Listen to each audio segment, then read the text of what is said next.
before I finish, go ahead, sister. What you got to say? Oh no, when a person do that, they clapping at what you said. I was just clapping. Okay. Well, you know me. I'm still learning this. I know, that's why I was telling you. Yeah, when a person do that, they just clapping at what you saying. They agree with what you saying. Oh, okay. Well, appreciate it. But what I was saying when I talked to my little homie was this. I asked him a question. I said, why do you think? No, first I asked him. I said, how many blood neighborhoods do you know that's on the face of this earth? Neighborhoods start with the word blood. He didn't understand what I was getting at. So I asked him. I said, well, what is your neighborhood name? He told Bloodstone Villain. I said, now listen. I said, first and foremost, Bloodstone Villain was the very first blood neighborhood on the face of this earth that began with the word blood. I said, after that, you had Bloodstone Pyru. I said that you may have other blood neighborhoods in other states now that begins with blood. I say the reason why the big homie started Bloodstone Villain was because we were bloods before we were anything. And we was Bloodstone Villain in 1968 is when Bloodstone Villain started. But once again, we bloods before we anything. And I told him, I said, so you can't set trip. Right now you got the villain set tripping with the Pueblo Bishops. I don't believe in that. I don't believe in set tripping. Popeye. Yeah. You saying BSV under that title, Bloodstone Villain, was in effect in 1968? 1968, Bloodstone Villain went from 5 Duse Boys to Bloodstone Villains in 1968. Started by my big homie, rest in peace, Michael Bowie. Okay, Michael Bowie. Michael Bowie is considered the founder of BSV. No, he's not considered the founder. He is the founder. Okay, but they're also co-founders that are still alive. Like my big homie Tit, which is Michael Bowie's youngest brother. Tit was there from the day one. He's one of the creators, but Michael Bowie is the one who originally started Bloodstone Villain in 1968. Okay, on 57th in Ascot. The reason why I say it that way is because I've spoke to villains who personally know Michael Bowie. Bowie, rest in peace for those who don't know. So unfortunately, he's not here to break it down. There's a disagreement on the year within villains, within BSVs themselves. And 68 is the earliest I've ever heard somebody credit Michael Bowie for starting BSV. Yeah, well, and you're right. You do have a lot of people that have a misconception about the date. I'm telling you the date because, first and foremost, Michael Bowie raised me. Let me finish. Michael Bowie raised me from the day I left the hospital because Michael Bowie and my father's Michael Bowie's uncle. You know what I'm saying? So from the day I left that hospital in 1966 and moved on 56 in Ascot, Michael Bowie stayed on 57th in Ascot. I used to go back and forth, shelling back and forth. You know what I'm saying? So me, I'm a student of history. You know what I'm saying? And so what I do is I ask questions. You know what I'm saying? And the reason why I came up with 1968 because in 1968, villains were 5 Deuce Boys. And the reason why they was 5 Deuce Boys and not 5 7 Boys is because the main house was on 52nd and Hooper. When Michael Bowie started Bloodstone Villain, the very first street Bloodstone Villain was ever on was on 57th. That's why you only have 3 living individuals that's from 5-7 Bloodstone Villain. It's only 3 living, and all 3 of them is over the age of 60. You know, it's only 3. If you ever come across anybody that's 50, 55 years old and tell you they 5-7 BSV, you tell them they lying. Yo, can I ask a question? Yes, you can. I'm from the North Louisiana area, and we have Bottom Boys still down here, like the original Bottom Boys. Some of them are still living. Do y'all recognize them? I do. Okay, cool. Thanks. Yeah. Hey, Popeye. Yeah. I believe Michael Bowie was born in 1994. what you're Say that saying, again. I believe Michael Bowie was born in 1954. So Okay. if what you're saying is correct with the timeline, you're saying that he was 14 years old when he founded or when he came up with the name Bloodstone Villain. Is Correct. Well, first of all, see, well, correct. That's one. But Stretch, what up, dog? I'm gonna tell you something that other people never said, because, like you say, that you've heard different stories about villains or whatever the case may be. But before we was Bloodstone Villain, the very first Bloodstone we was Bloodstone Twilight Zone. First, that was the very first name that Michael Bowie came out with. But the same year, he converted to Bloodstone Villain. And when you say 14, you're correct.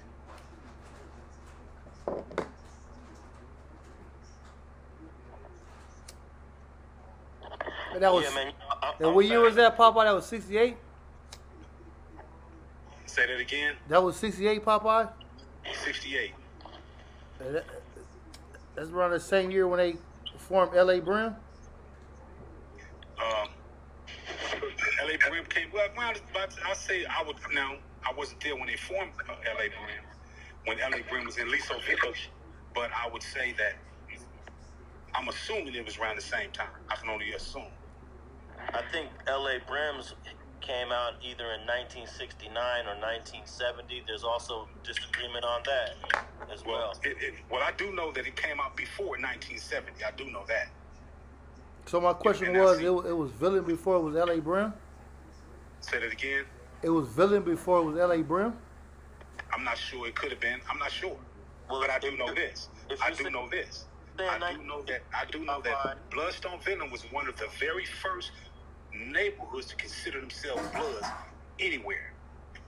I heard the same thing, right, from the G homies from L.A. Brim. And I think that's one of the reasons the Brims and the Villains remain so close throughout the time, too.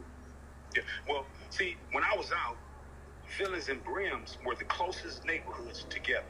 Period. There was no other blood neighborhoods as close as the Villains and the Brims. Now, I'm not going to say was, because there's no such thing as was. We still close. You see, individuals are still close. Hey, Stretch, it's Rocky, blood from Inglewood, my nigga. Follow me back, bro. I gotta hit you, my nigga. All right, homie. One mic, though. Let them Who's that talk. from Inglewood? Let them talk. Let them talk. T-Rock. Let them talk. All right, T-Rock, I got you. Let the big homies talk. Go ahead, Popeye. What I was going to say, Popeye, if the BSVs are 1968, then they predate the Brims, because nobody puts the Brims at 68. The earliest that I've heard the Brims put at is 1969 or early 1970. See, matter of fact, I tell you what, I'm gonna tell you what you can do, because and this is for everybody, because I'm pretty sure everybody goes on IG. On IG, you have somebody that's under the name of Blood Historian. Blood Historian, quite frequently, all the time, is putting a lot of history about Bloods on IG. Put pictures, but the pictures are dates. Not only the dates, but you can look at the pictures and see that those pictures date back in the 1970s and late 60s and things like that. And not only, well, I ain't gonna say not only, but this individual also speaks about every blood neighborhood in Los Angeles, New York, New Jersey, anywhere. And so what they do is, this individual puts out that history. You know what I'm saying? I don't know who the individual is, but all I know is that the individual is very accurate when it comes down to the history and the pictures. Because I've seen pictures of Michael Bowie when Michael Bowie was a teenager.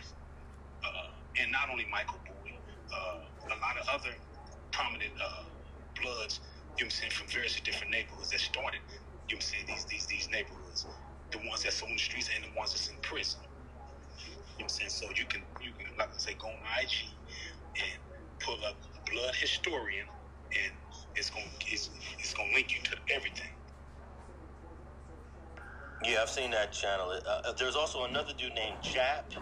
Another guy, I don't know who this dude is, but he puts out like historical photos from the late 60s, early 70s Also, I think Jap's page might have got taken down, but the Blood Historian page, I don't know who that person is, but they got access to some incredible photos. Yeah, well, and we'll see a lot of their photos come from us. We sends it into them with the story behind it. Now, once again, I don't know who this individual is because I got into a debate with this individual about certain things from my neighborhood. And it blew my mind because when the individual told me, the individual said, well, and called me by my first name. And when he or she called me by my first name, I'm like, wait a minute. For you to know my first name, you have to know me, personally know me. So I asked this individual, I said, well, you got me at a disadvantage. You know me, but I don't know you. The individual still never replies. So I still don't know who it is. But whoever it is, they know me enough to know what my first name is. And very, very few people know my first name. Hey, you know, I got some really interesting BSV history from, is it Big Dillinger? Yeah, you're talking about Phil Dillinger. Yeah. Phil Dillinger. Man, I could sit down and talk to Phil for hours. Now, let me tell you about Phil.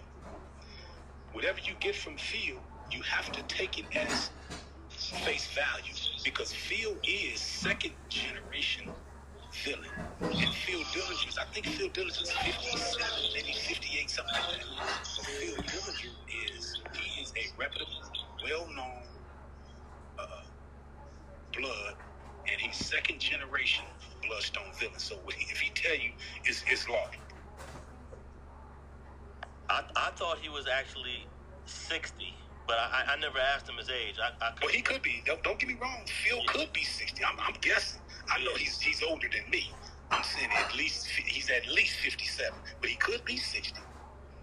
You know, and not only Phil, see, it's still a lot of villains out there that was there. That second generation villain, first generation villain, and you know, not to get on another subject. When I see your picture right now, you look familiar. You know, I can't pinpoint where I know that That's face. Lonzo from Street Games, aka Street TV. Lonzo, Hey Popeye, let me ask Popeye and Alex a question. So we going back to '68, right? Yeah. And Lamonte, Alex, Popeye. So again, where did LA Brims come in and they was tight with LA Brims and cause now it seems like the same years. Like how did that happen? Well, I don't know how it happened, but I do know that. See, you have to go back into, and it was a discussion me and we were having, me, Bolo, and a few of us was having. Stretch, remember when we was talking about. Oh, so let me go deeper with my question. So at that point, where it was LA Brims, right? Yeah. And y'all was villain what?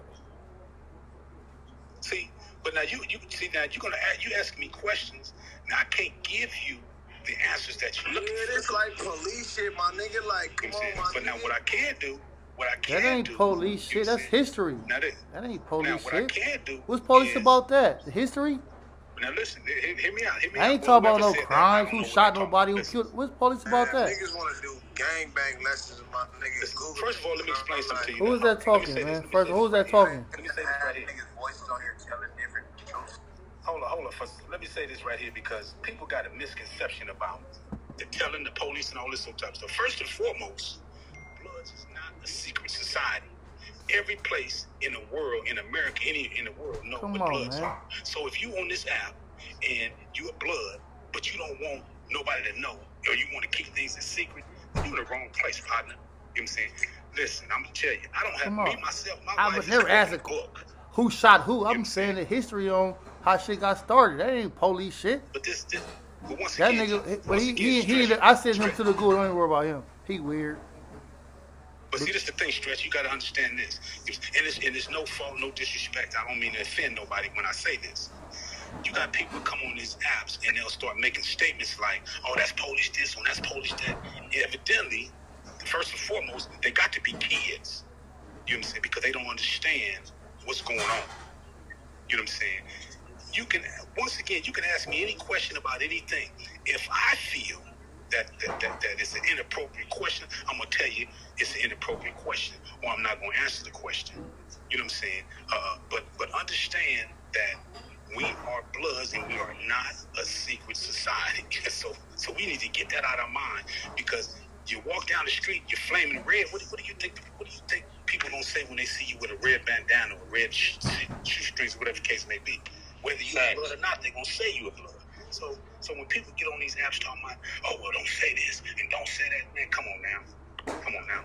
Well, little But back to what we were saying.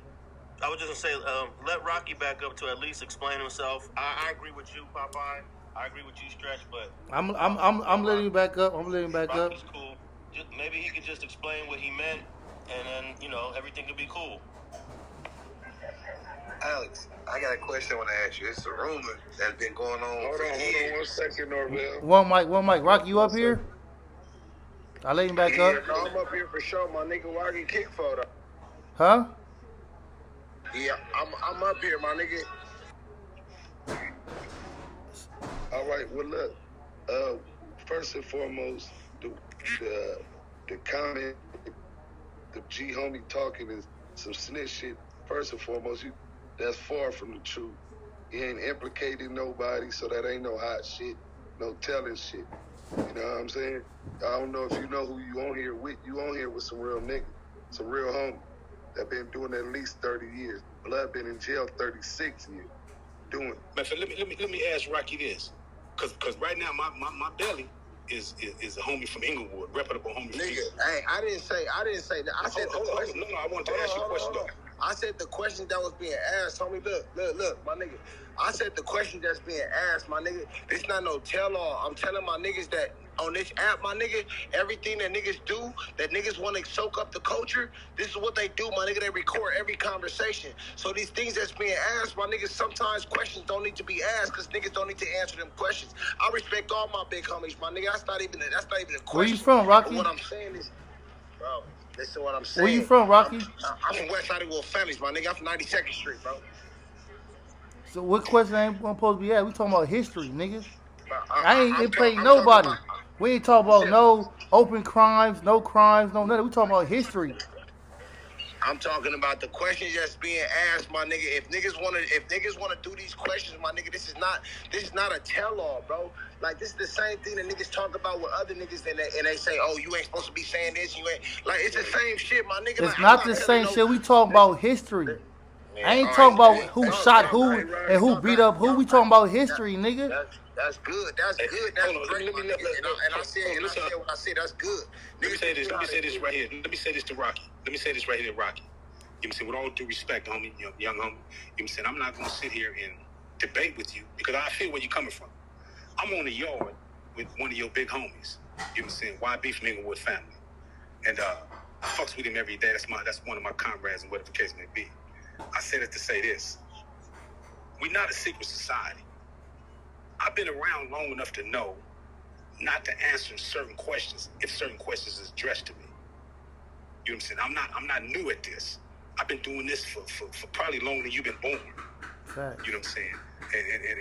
And so don't think that cats coming on here, getting information and taking this information and going to use it, you know what I'm saying, dealing with police or whatever the case may be. Because I'm not hearing nothing on here that people are saying that's incriminating anybody. Thank you. Facts. Once again, facts. Every neighborhood. And I'm a real nigga. I ain't gonna never ask a nigga a question that's gonna incriminate nobody. We talking about history on how the gang got started. I didn't say what the fuck nobody did personally. Get nobody in jail. We talking about history on how Bloods got started. Period. I don't give a. One mic. Yo, listen, dude. You keep talking over the next man. That's disrespectful as fuck, blood. Like, come on, homie. When one person talking, you gotta listen, bro. War. I already sent that nigga to the Google. That's Duse from Brim. That shit crazy, man. Like, yeah, that's definitely disrespectful. Do that shit all the time too, blood. When you being sleepless, he do the same shit. Okay. See, I don't know. See, I don't know the cat, but what I'm gonna do is tomorrow morning when I go out to the yard, I'm gonna holler at this homie tomorrow morning, and find out a little bit about He it. keep Whatever. raising his hand. And Moderators don't bring I him only back wanna- up, man. Moderators don't bring him and back I up, only want to man. find out about it, but look, I only want to find out about it for my own personal reasons. Has nothing to do because, like I say, I'm not offended. I'm not offended if blood, the way blood feel, because you can feel how he feel. I don't have no problem with that. You can see it, but like I was explaining to him or trying to explain to him, is that I'm never gonna say something that is inappropriate. I'm never going to answer a question that I feel is inappropriate because it goes deeper than just me. You know what I'm saying? Because, like I say, this piggyback back to what I was saying when I said that I'm a Damu Mstari Askari.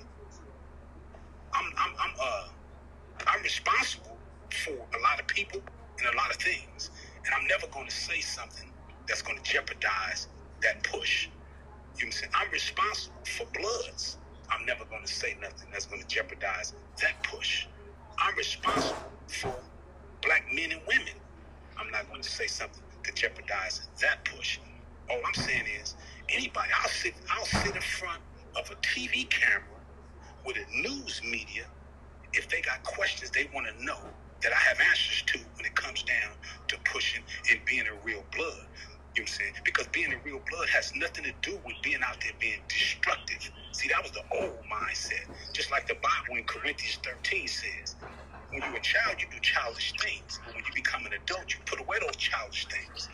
When we were kids, those are the things when we was running around the streets being reckless and all this. I was very reckless. You know what I'm saying?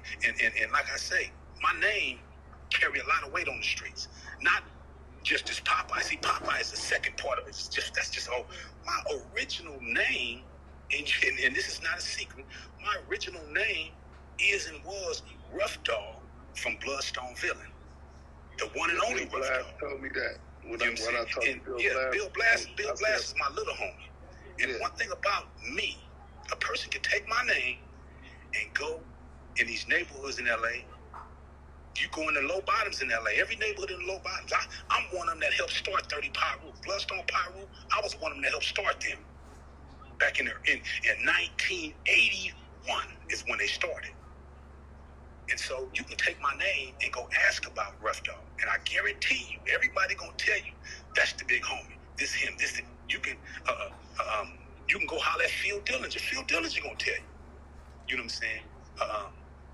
And like I say, I'm never going to say and do nothing that unbecoming of a blood. And to say and do something unbecoming of a blood is to say things that you have no business saying. And once again, I stand in front of a camera and I'll sit back and I'll answer questions as long as I know these questions, first and foremost, benefit the push of blood. Because what our job is, we're supposed to make society, or let me rephrase it, we're supposed to help a society understand that we're no longer the thugs, the criminal-minded people that we used to be, irregardless of what our connections is. That's just like when you go to college. You go to college. Most people go to college. They pledge to a sorority. Why is it that you can pledge to a sorority in college, but you can't pledge to a sorority on the streets? On the streets, blood is a sorority. Rips is a sorority. So why is it that it's a problem when we pledge to our sorority, but they don't have a problem when they pledge to theirs? So we have to make sure that everybody look at us in the way that we're supposed to be seen. Yeah, I think that this history is important, Popeye. And we're talking about Michael Bowie, who's been deceased for, 25 years now? It's been even more than that. Yes, it's been more than that.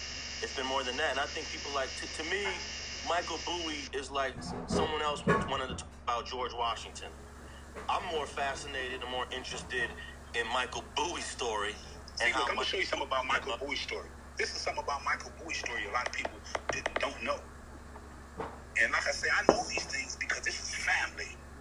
I was born and raised to be a Bloodstone villain. Born and raised on 56 in Ascot.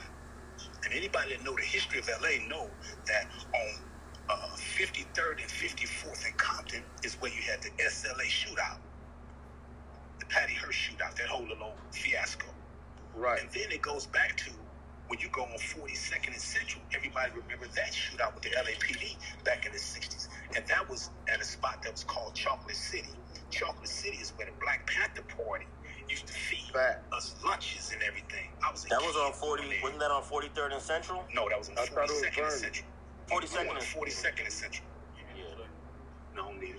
But that would be Fort Trey Hood where that happened at. No. It wasn't no Fort Trey then. I used to live on 41st in Central, 41st place in Central. There was no. First and foremost, Fort Trey's never been over there. Fort Trey's never came past McKinley. That area was Fort Duse, Pyru neighborhood. Rooster Tyree, rest in peace neighborhood. See, one thing about, I'm gonna show you something. When it comes down to LA, and I consider this the biggest neighborhood in LA. Reason why I say that is because, first of all, it's called the Low Bottoms. It's called the Low Bottoms for one reason only. Low Bottoms is where nothing but bloods dwell in the Low Bottoms. Now you're gonna have Fort Trey say they from the Bottoms. They're not from the Bottoms because we don't extend that far. The Bottoms go from Olympic and Central to Slauson and Central, from Slauson and Central to Slauson and Alameda, all the way back up to Alameda, and throughout until you get to Vernon and go all the way back down to Olympic. That's one area that was, and it dominated by the Pueblo Bishops, Bloodstone Villain, Bloodstone Pyru, Outlaws. Those are the four neighborhoods that dominated that area. As far as Bloods and Blacks, you had 38th Street that was over there. You had some 18th Streets over there. You know what I'm saying? King Cobra's over there. Harpies over there. You had a lot of Hispanic neighborhoods in that area as well. But I say that to say this. When you're looking at blood history in Los Angeles, that's the biggest real estate that we ever had. You know what I'm saying? And anybody that's been in LA, it was like Harlem one time, right? Up Central was like Harlem at one point, right? Yes, Central used to, back in the 1930s, 40s, 50s, Central was considered the Black Haven. That was Black Hollywood. You know what I'm saying? That was where, matter of fact, anybody remember the old movie that Denzel Washington played in, Devil in the Blue Dress? That depict that area. That was up and down Central. Central was when Motown first came to California. Motown, it's a hotel that's on 42nd and Central. That's the Dunbar. But the Dunbar. Used to be the Somerville Hotel. Exactly. Before was the Dunbar. And most definitely. Is the first black dude to ever graduate from USC. Yes, sir. And he built that hotel because blacks couldn't lodge anywhere they wanted to lodge. Exactly. And so that was the hotel that Berry Gordy had his artists living at. They stayed there for a little while. Not only that, and Alex, you probably familiar with this because I know you was a historian to a certain extent. Back in and this is when I was going to school, when I was going to junior high school, back in the early 80s and late 70s, on 42nd and Central, every Friday, they used to film movies there. Little movie scripts, little pieces to movies there. Black exploitation movies. They used to film right there. And I always knew that because I used to always see that back then, on Fridays, pimps and hoes always wore red and black. They always wore their best red and black on Fridays. And I didn't know that until my mother told me later down in the game, but I used to always see this. You know what I'm saying? All those books that Donald Goins used to write depicted those areas over there. Iceberg Slim. All them cats, they moved around all up in there. I got a question for you. I got a movie question for you, Popeye. Yes, sir. What's the name of the movie that was shot in the early 70s that was shot in different parts of LA, including the area you're talking about, that was, I guess there's a rumor that they banned this movie. The government banned this movie. It's a black movie shot in the early 70s. Shot in the early 70s, in that area as well as other areas, and the government banned it. Quote unquote banned it, yeah. I don't know. It's not. The spook who sat by the door. Say it again. The spook who sat by the door. The spook who sat by the door. I haven't seen that movie. Oh, okay. I haven't seen that movie. It's a must-see movie. I think it's like 1972, 73-ish. But what I am familiar, I'm kind of familiar with that name as far as a book, as far as a novel. Whether it was a hood novel or what, it's because It was a book. It was a book. It was a book in '69, and then they made it into a movie. Okay, because I may have stumbled across that book because you got to understand this. 1981, I went to the Youth Authority in 1981. I didn't get out of the Youth Authority until 1985. 2 months later, I caught this case and came to prison. So between 1981 and now, I spent 2 months on the streets. So within all that other time, I read a lot of books. Every single novel that Donald Goins wrote, Iceberg Slim.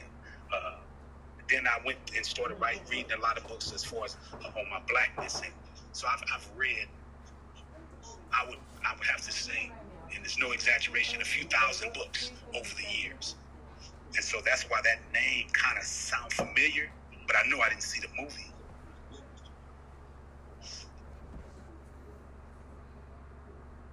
So, wait, I got a question. You mentioned 30 Pyru earlier. So you were there in the early days of 30 Pyru. I was there in the beginning days of 30 Pyru. So the Smith family, 4 brothers, were they very instrumental in that early? Yep, that's when you're talking about a Big Slim, you're talking about Cricket, you're talking about Charlie. Yeah, I know exactly what you're talking about. And then the baby brother. The baby brother was, you're talking about Kirky. Kirky, there you go. See, let me tell you this. Let me tell you this. Let me just tell everybody, Popeye, I never met you, Popeye, but Popeye is on his shit. Popeye, you're the historian, bro. Well, no, what it is I'm a student because I still learn to this day. Because if you notice, I'll go in a room and I'll just sit and listen. A lot of times I don't speak, I'll just sit and listen because I'm trying to get a feel. Because you got to remember, like I said, I've been gone for so long.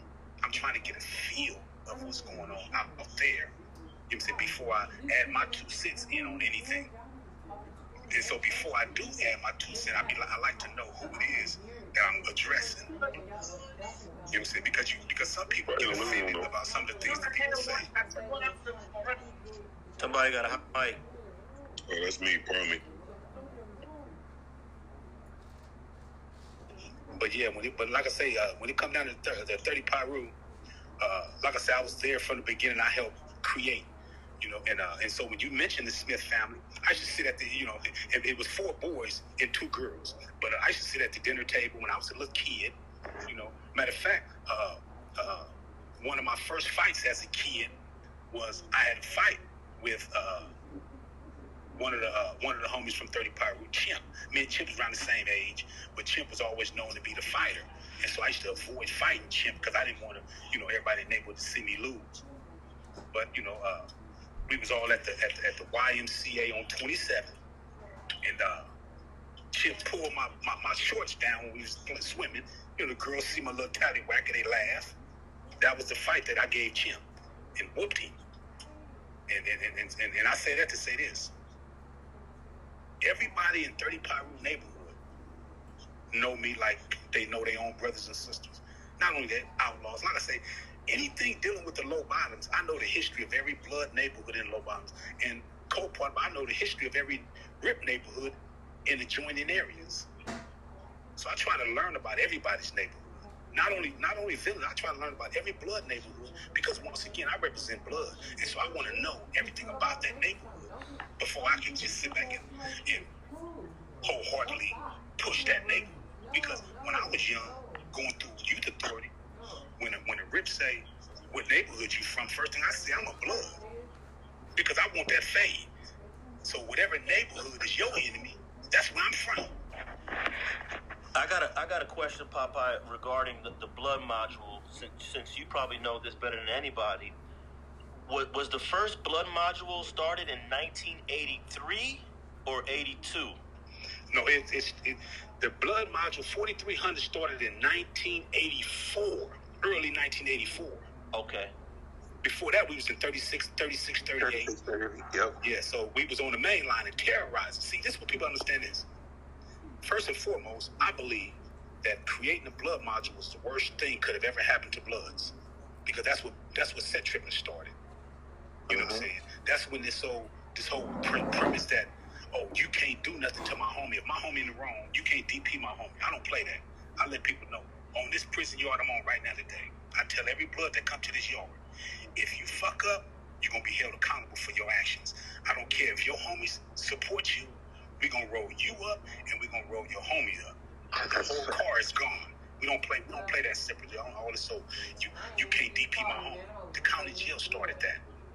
You know what I'm saying? Because before that, you was a blood. You can go in every blood neighborhood in LA and kick it in. You're gonna be welcome as family. You can't do that no more because of that blood module.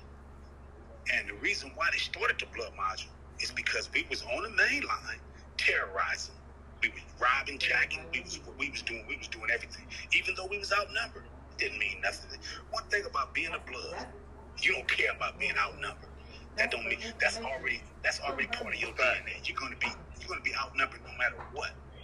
You know what I'm saying? And only the strong survive. But like I say, the blood module was the worst thing that ever could have happened to bloods. Period. Hey, Popeye. Yes, sir. Oh, you know what? I could relate to that, right? Because on the East Coast, right? We are trained to terrorize with extreme prejudice. That's how we give it up, and no matter what the circumstances is or whatever, make it nasty, make it ugly. You know what I'm saying?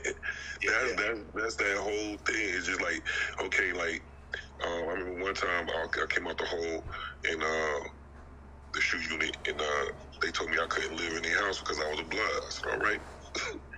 She said, you still gotta go in there. All right, bet. As soon as I came in there, the first person, I grabbed him, and that was a wrap. You heard? They was like, yo, you know what I'm saying? That's refusing the house. That's already, over here. If you refuse to go in a house somewhere, anywhere, it's refusing the house. Basically, like, you're basically a program dropout. Right. So who was that talking? Things that we can't deny being blood, right? So when we go in the house, they be like, "Are you a blood?" I'm like, "Yeah, I'm a blood." He's like, "You can't live here." All right, heard you. COs, but you still gotta go in because it's your designated housing unit. Heard you. You go through the gates. When you go through the gate, get your gun out and tear